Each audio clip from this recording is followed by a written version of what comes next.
Buvo nelengvos dienos, iš galo 38 startavau, reikėjo daug lenkti. Pirma diena, tai iš viso buvo kopos aštrios visiškai, žodžiu, tikrai buvo sunku, bet visiems vienodos sąlygos, tai važiavom, mėgojomės, Oriolis tikrai gerai sudirbo su navigacija, daug dulkėse paskendom, tai mėgojom palapiniai nelabai įsimėgojo, nes ant vieno ir ant dešinio šono, tai mėgojom ant žemės, valgė maistą, tai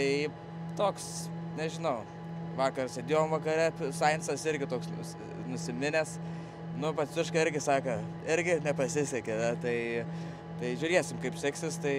o dar antrą pusę,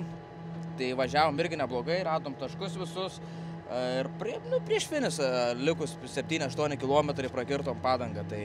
iš esmės nežinau, viskas gerai, bet turėtų, mes turbūt 5, bet turėtų grąžinti laiką mums, nes mes vakar laukiam užpilimo kuro zonai, sugaišom daugiau negu 11 minučių sugaišom, nes netilpom į tą normą ir turėtų grąžinti tą laiką, tai manau galima gal ir pakilti į poziciją 1 arba 2.